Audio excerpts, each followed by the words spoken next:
واقعہ ہے، ایک بادشاہ کو اللہ نے خوب دولت عطا کی مگر وہ اللہ کو بھول گیا، اور جب اللہ کو بھول گیا اب غریبوں سے مربت ختم ہو گئی، غریبوں سے محبت ختم ہو گئی، دین کی راہ میں اخراجات ختم ہو گئے، اب وہ اپنی دولت کو اڑاتا گناہوں کی راہ میں، گناہوں کے اڈوں پر۔ ایک دن اس کو جو ہے وہ ایک عجیب سا تصور آیا کہ آج میں جو ہے ایک بہترین مکان بناؤں گا اپنے لیے، اور بڑے بڑے انجینئروں کو، بڑے بڑے پلانروں کو اس نے بلایا، اور بلانے کے بعد اس نے جو ہے وہ نقشہ وغیرہ تیار کیا، اس کا محل بن گیا۔ جب محل بنا تو اس محل کے قریب میں ایک چھوٹی سی ایک بوڑھی عورت کی کٹیا تھی۔ اس کی کٹیا، جب لوگ محل دیکھنے آتے تو کہتے سب کچھ اچھا ہے، لیکن بڑھیا کی کٹیا محل کے قریب میں ایسی لگتی ہے جیسے مخمل میں ٹاٹ کا پیون۔ اگر یہ کٹیا ہٹ جائے تو بہت بہتر ہو۔ چڑھانے والے چڑھاتے، جب دولت آتی ہے تو لوگ بہت چڑھاتے ہیں، شہرت ملتی ہے تو لوگ بہت چڑھاتے ہیں۔ اس وقت انسان کو سوچنا چاہیے کہ میں انسان ہوں، کتنا بھی دولت مند بن گیا مگر میں انسان ہوں۔ اور یہ بھی یاد رکھنا چاہیے جب اللہ مال دے، دولت دے، تو انسان کو اپنے پچھلے دن کبھی نہیں بھولنا چاہیے۔ جب تھوڑی سی دولت ملتی ہے تو آدمی اپنی اوقات ہی بھول جاتا ہے، وہ سمجھتا ہے جیسے میں ہوں ویسا کوئی نہیں، اور پھر خدا ان کو تباہ کر دیتا ہے، اللہ ان سے نعمتیں چھین لیتا ہے۔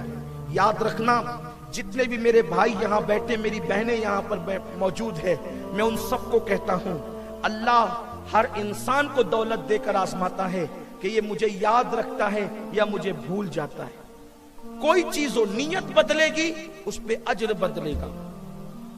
اگر آپ دولت اس لیے رکھتے ہیں کہ میں حج کروں، عمرہ کروں، لوگوں کی مدد کروں، ثواب کماؤں، وہ دولت آپ کے لیے جنت میں جانے کا ذریعہ ہے۔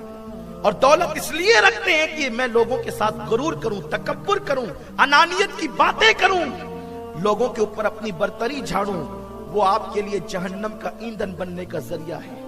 تو دولت اچھی بھی ہے، دولت بری بھی ہے۔ جب لوگوں نے اس کو چڑھایا کہ اس بڑھیا کی کٹیا تیرے محل کے سامنے مخمل میں ٹاٹ کے پیون کی حیثیت رکھتی ہے، تو اس وقت اس نے بڑھیا کو بلا کر کے کہا اے بڑھیا، ہم اس سے بڑی جگہ تجھے دیں گے، یہاں سے اپنی کٹیا ہٹا لے۔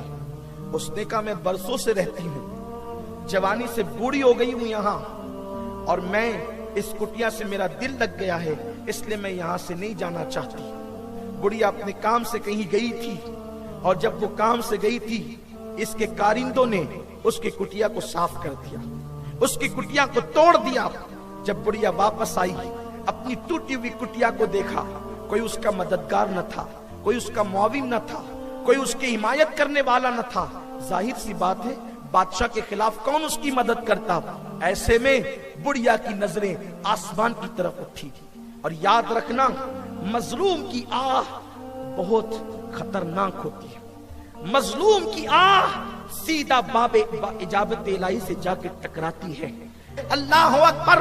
اس بڑھیا نے جب اپنی کٹیا کو نہیں دیکھا تو اس کی نگاہیں آسمان کی طرف اٹھی، اور دل ہی دل میں کہنے لگی میں کمزور ہوں، تو طاقتور ہے، میں نہیں تھی جب میری کٹیا ٹوٹ رہی تھی، تو کہاں تھا مولا؟ کیا تو غریبوں کی مدد نہیں کرتا؟ بس آہو زاری سے اتنے ہی بات کہنی تھی کہ ایک زلزلہ آیا اور اس کا پورا محل زمین کے اندر دھس گیا، اور لوگوں کے لیے عبرت کا نشان بن گیا۔ میرے پیارے آقا علیہ السلام کے پیارے دیوانوں، آج لوگوں کو تھوڑی سی دولت آتی ہے تو دولت میں وہ ماں باپ کو بھول جاتے ہیں جو غریب ماں باپ نے ان کی پرورش کی تھی، ان کو اپنے منہ کا لقمہ نکال کر کے کھلایا تھا، ان ماں باپ کو لوگ بھول جاتے ہیں، دوستوں پہ خرچ کرتے ہیں، اور اگر کوئی فقیر آ جائے تو مالداروں پہ اتنا گرا گزرتا ہے۔ اسلام کہتا ہے اگر کسی سائل کو تم دے نہیں سکتے، اگر کسی سائل کو تم دے نہیں سکتے تو کم سے کم محبت کے ساتھ اس کو رخصت کر دو کہ معاف کر دو بھیا، معاف کر دو بابا، معاف کر دو آپا، یہ کہہ کر کے آپ اس کو رخصت کریں، اس لیے کہ کسی کو اچھی بات کہہ دینا یہ بھی صدقہ ہے۔ میرے پیارے آقا علیہ السلام کے پیارے دیوانوں، مجھے ایک بات یاد آتی ہے، اللہ کو اگر دولت کے نشے میں بھول جاؤ گے اللہ تم سے دولت چھین لے گا۔ حب دنیا کا انجام تباہی، تباہی اور صرف تباہی ہے۔